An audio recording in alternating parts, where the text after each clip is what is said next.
তাইলে আজকে আমরা যেটা দেখব সেটা কি দেখব, সেটা হচ্ছে কোডিগনেটরের আমি বলছিলাম যে সর্বপ্রথম যে কাজটা আমরা করব, সর্বপ্রথম আমরা যে কাজটা করব সেটা হচ্ছে আমরা কোডিগনেটর এখানে কি লিখব, এই লোকাল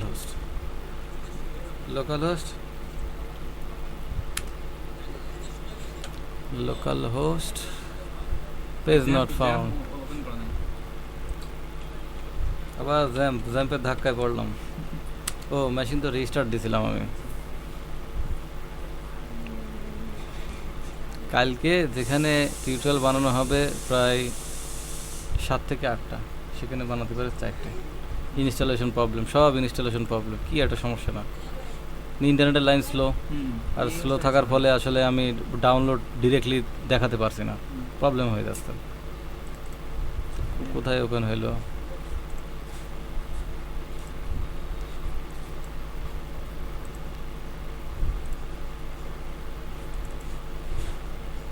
আচ্ছা, আমি এটা ক্লোজ করে দিই।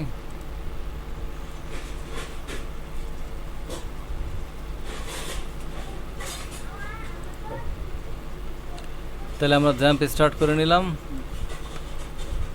জ্যাম্প স্টার্ট করে নিয়ে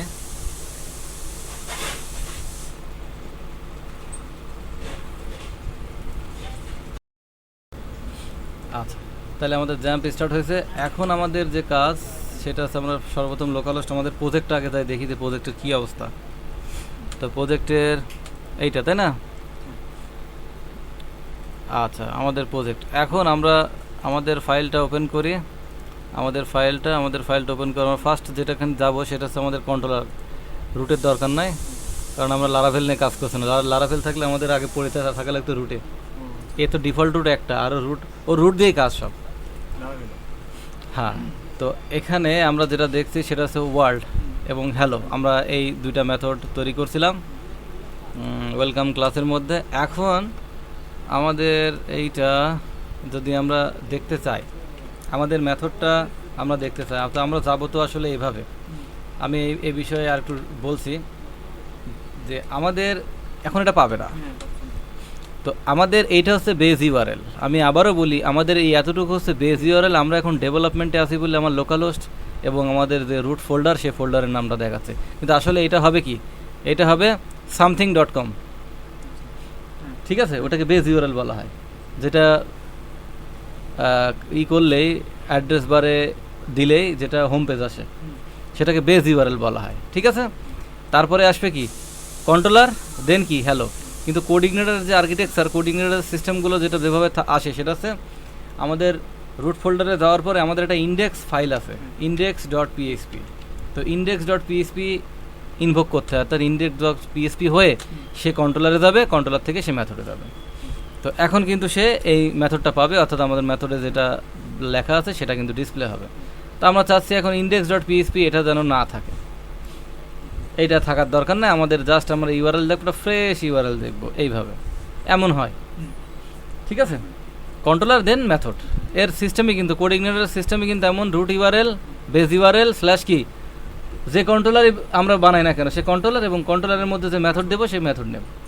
ওকে, তো এখন আমাদের যেই সিস্টেমটা আমরা চলে আসি, আমরা এখানে জ্যাম্প দেন htdocs, আমি আমার ই কমার্স, এটা তো আলাদা,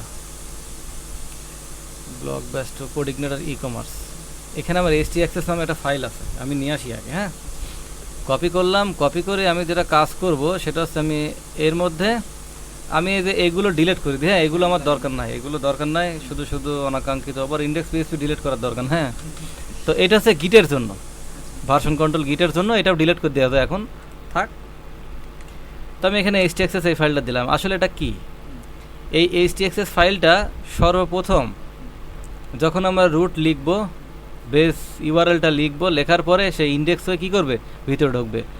এখন এই htaccess যে কাজটা করবে, মূলত আমি এটা সিম্পল নোটপ্যাড প্লাস প্লাসে ওপেন করলাম, এ যে কাজটা করবে এখানে সেটা হচ্ছে আমার যে ফোল্ডারের নেমটা, আমার ফোল্ডারের নেমটা এখানে দিতে হবে। তো তবে সাবধান, এটা কিন্তু কোনো অবস্থায় চেঞ্জ করতে যাওয়ার দরকার নেই, কারণ এর যে একটা স্পেস, এর যে একটা সিম্বল, এর সিম্বলের কিন্তু উলট পালট হলে HTXS আর কাজ করবে না, অর্থাৎ আমার পুরো পাথ ক্লোজ আর হবে না, টার্মিনেট হয়ে যাবে। তো এই জন্য এটা সাবধান, আমি একবারে দিচ্ছি এবং এটা করার দরকার নেই, এভাবেই ব্যবহার করা উচিত। যাও জানার পর অবশ্যই সব কিছু করা যায়। তো আমাদের এই যে ফোল্ডারের যে নামটা, আমাদের যে ফোল্ডারের মধ্যে আমাদের এটা আছে, এই ফোল্ডারের নামটা আমরা এখানে দিয়ে দেবো, ঠিক আছে? এছাড়া আমাদের আর কোনো কাজ নেই। আমি যদি একটা ব্র্যাকেট তুলে দিই, একটা হাইপেন তুলে দিই, ড্যাশ তুলে দিই, তাহলে কিন্তু প্রবলেম। এখানে বিষয়টা বলছে যে এই যখন রিকোয়েস্ট আসবে তখন index.php এইটা থাকবে, কিন্তু মাস্ক হয়ে যাবে, মাস্কিং করে ফেলানো হলো, আমরা দেখতে পারবো না, বাট ওটা ইনভিজিবল অবস্থা থাকবে। তো এখন আমরা এটা সেভ করি। তো সেভ করার পরে যে কাজটা আমরা করব সেটা হচ্ছে আমরা এই অবস্থাতে প্রথমে আমরা এইটা আচ্ছা, এটা ক্লোজ করে দিই, এটার কাজ শেষ। আমি এটা টাইনে রেখে দিই, আমার এটা এখানে দরকার নেই HTXS। হ্যাঁ, HTXS বাদে আমরা একটু ট্রাই করলাম যে index.php নেই, ঠিক আছে? এইবার আমরা এটা দিলাম, অর্থাৎ সেই ফেয়ার অ্যান্ড লাভলি মার্কার আগে আর ফেয়ার অ্যান্ড লাভলি মার্কার পরে, বিষয়টা এরকম। তো এইবার আমরা দিলাম, তো আমরা index.php আমাদের আর এই ঝামেলাটা করা লাগবে না। এই হোম অর্থাৎ ওয়েলকামের মধ্যে ইন্ডেক্স মেথড ছাড়া বাকি যতগুলো মেথড লিখতাম সব মেথডের জন্য আমার তো লিঙ্ক যখন অ্যাঙ্করটাকে বসাবো সব index.php হয়ে ঢুকতে হতো আমাকে, এর একটা বাড়তি একটা ঝামেলা। আচ্ছা, index.php দেখতে ভালো লাগে না, তো এখন আমরা দেখতে পাচ্ছি যে এটা একটু নিট অ্যান্ড ক্লিন হয়ে গেছে, ঠিক আছে? তো এখন আমরা যেটা করব, আমাদের এইটা কমপ্লিট। এখন আমরা এডিটরে চলে যাই। এডিটরে যাই আমরা যেটা দেখব সেটা হচ্ছে আমরা একটা মেথড কাটিয়ে দিলাম, এতগুলো মেথড আমাদের দরকার নেই, একটা মেথড থাকলে হবে। এখন আমরা কন্ট্রোলার সম্পর্কে আমাদের কিছু আইডিয়া হয়েছে, ভিউ সম্পর্কে আমাদের কিছু আইডিয়া হয়েছে। এখন আমরা যে আইডিয়াটা নেব সেটা হচ্ছে মডেল সম্পর্কে, কারণ মডেল সম্পর্কে আইডিয়া হলে আমরা ব্লগ অ্যাপ্লিকেশন স্টার্ট করে দেবো, ঠিক আছে? মডেল সম্পর্কে কিছু সিস্টেম। এখন আমরা মডেল নিয়ে কাজ করব। আমি এটা বাদ দিলাম এবং এটা আমি দেখলাম, জাস্ট আমরা ওকে, তাহলে আমরা এর মধ্যে আছি, আমরা এটা মুছে দিলাম। তো এখন আমাদের যে কাজটা করতে হবে সেটা হচ্ছে আমরা একটা মডেল ক্রিয়েট করব। তো মডেল ক্রিয়েট করব কিভাবে? মডেল যেটা ক্রিয়েট করতে গেলে আমাকে যেটা কাজ করা লাগবে সেটা হচ্ছে, আমি কোডিগনেটরের সবচেয়ে মজার জিনিস সেটা হচ্ছে কোডিগনেটর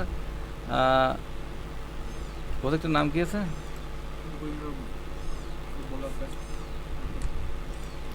কোডিগনেটরের যে ম্যানুয়ালটা, এই ম্যানুয়াল গাইডটা ইসের সাথে দেওয়া থাকে, এখানে দেওয়া থাকে।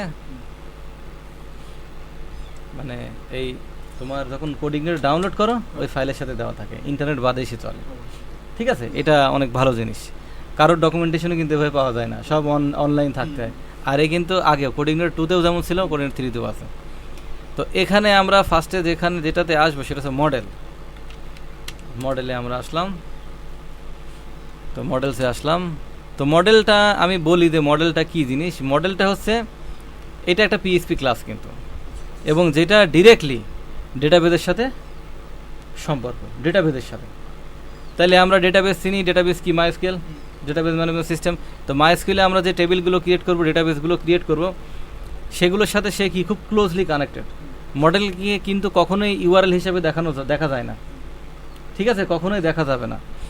এখন তার আগে আমি একটু কথা বলে আসি, সেটা হচ্ছে আমরা কন্ট্রোলারের ক্ষেত্রে দেখেছিলাম এই জিনিসটা দেখছিলাম, যেহেতু কন্ট্রোলারে কি অ্যাক্সেস করা যায়, ইউআরএল লিখলে বা ক্লিক করলে কিন্তু চলে যাবে। তো এই জন্যই বলা হচ্ছে এখানে বেস পাথ যদি ডিফাইন না করা হয়, অর্থাৎ মূল কথা সিস্টেমেটিক ওয়েতে যদি কেউ না আসে, তাইলে কেউ এখানে অ্যালাউড না। আর নো ডিরেক্ট স্ক্রিপ্ট। আচ্ছা, এই ইউআরএল হিট করতে পারে হচ্ছে জাভা স্ক্রিপ্ট দিয়ে ছোট্ট প্রোগ্রাম বানালে পারে, সে দেখা যাচ্ছে যে ইউআরএল হিট করেই যাচ্ছে। লাভটা কি ইউআরএল হিট করে? প্রত্যেকটা ওয়েবসাইটের জন্য ব্যান্ডউইথ বরাদ্দ থাকে বা স্পিড বরাদ্দ থাকে, তার সার্ভারের একটা নির্দিষ্ট ক্যাপাসিটি থাকে। সাপোজ 30,000 লোক পার মান্থ, কিন্তু জাভাস্ক্রিপ্ট দিয়ে কী করা হলো, বারবার ইউআরএল হিট করা হলো। ইউআরএল হিট করার ফলে 30,000 মনে করে একদিনে ফিল আপ করা হলো, বাকি যে 29 দিন আর সে অ্যাক্সেস করতে পারবে না। এজন্য এই জিনিসগুলো কারা করে? এতে করার লোকই আছে আলাদা। তো এই জন্য এখানে বলা হচ্ছে যে বেসপাথ আর ডিরেক্ট অ্যাক্সেস কিন্তু হবে না, ডিরেক্ট স্ক্রিপ্ট দিয়ে কোনো অ্যাক্সেস অ্যালাউড হবে না। তো এই জন্য কন্ট্রোলারের ক্ষেত্রে এটা লেখা লাগে, বাট মডেলের ক্ষেত্রে এটা লেখা লাগবে না, কারণ মডেল কোনোভাবেই ডিসপ্লে হবে না। তো মডেল আমরা কোথায় পাবো? এইখানে মডেল পাবো। মডেল আমরা কোথায় পাইছি? এইখানে আমাদের রুট অ্যাপ্লিকেশনের মধ্যে মডেলস। আচ্ছা, ভিউর উপরে। তাহলে আমরা এখানে মডেলসের নামটা লিখব। তো মডেলের নাম লেখা এবং মডেলের কিছু সিস্টেম আছে, ব্যবহার করতে হবে সেটা। তো মডেলের যেটা আছে সিস্টেম, সেটা হচ্ছে আমরা নামটা দিব বড় হাতের অক্ষর এবং আন্ডারস্কোর দিয়ে। এখানে যেটা সাজেস্ট করছে, বাট এভাবেই যে করতে হবে এমন কোনো কথা না, বাট এটা স্ট্যান্ডার্ড। তাহলে আমরা রাইট ক্লিক করলাম, রাইট ক্লিক করে আমাদের যেটা কাজ করব, আমাদের এই কন্ট্রোলারের নাম কি? ওয়েলকাম। কন্ট্রোলার নাম ওয়েলকাম। তাহলে আমরা ওয়েলকাম কন্ট্রোলার থেকে যতগুলো ডেটাবেজে কোয়েরি যাবে, কোয়েরি পার্টগুলো কিন্তু সব লিখতে হয় মডেলে। তাহলে ওয়েলকামের যতগুলো কোয়েরি লাগবে, অর্থাৎ ডাটাবেজে যতগুলো ডাটা লাগবে, সে তার জন্য তো কোথায় লিখতে হবে? মডেলে লিখতে হবে। তো তার মডেলের নাম দেবো আমরা কি? Welcome model. তাহলে আমাদের চেনার সুবিধা হলো। তাহলে ওয়েলকামের যতগুলো, এখনই বোঝা যাবে না, ওয়েলকামের যতগুলো কোয়েরি হবে সব ওয়েলকাম মডেল দিয়ে আসবে। তো এটা আমরা এইটা .php লিখতে মনে নাই।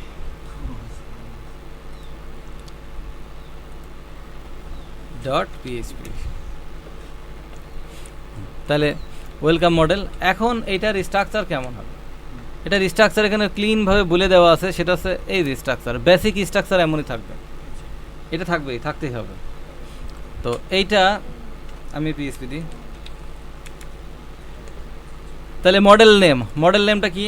মডেল নেমটা হচ্ছে ওয়েলকাম মডেল, ঠিক আছে।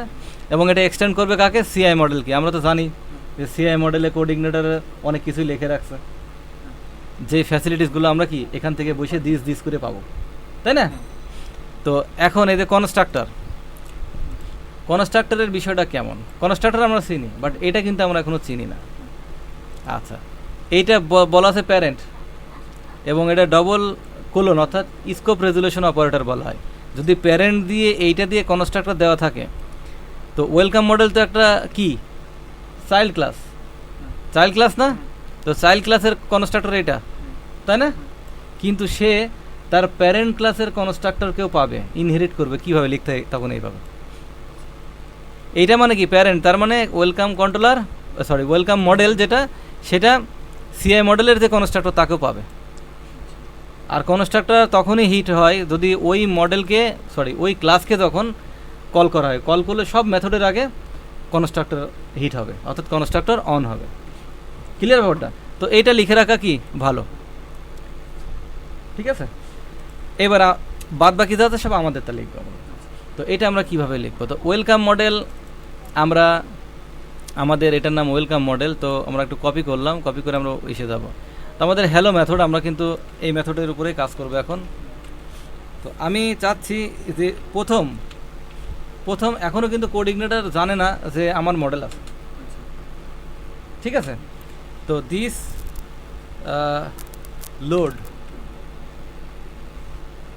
দাঁড়াও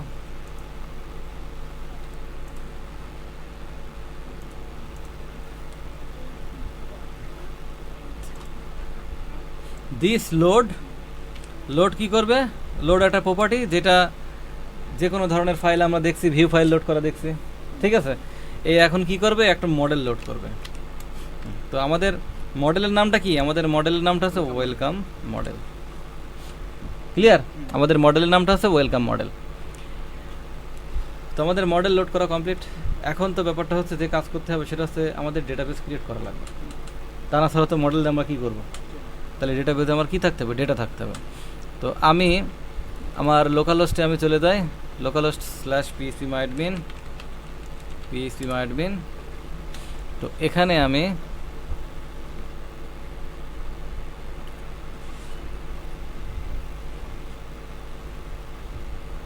দেখি একটা রেডিমেড ডেটাবেস পাওয়া যায় কিনা। ঠিক আছে, ছোটোখাটো স্টুডেন্ট নামে হোক বা যেটাই হোক, সবুজ ক্রুড, দেখি। ওরে বাবা, এই তো করাই যাবে না।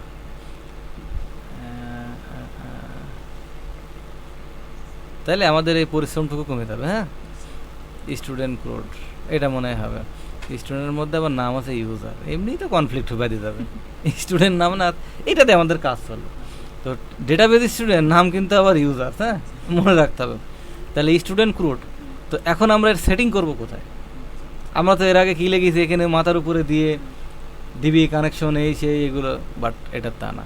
এটা আমরা সুন্দর করে আমরা যাবো কিসে, এই যে অ্যাপ্লিকেশন থেকে কনফিগ থেকে ডেটাবেস, কনফিগ থেকে কোথায় গেল ডেটাবেস, কোথায় ডেটাবেস। আচ্ছা, আমি এটা 16 মিনিট হয়ে গেছে, আমি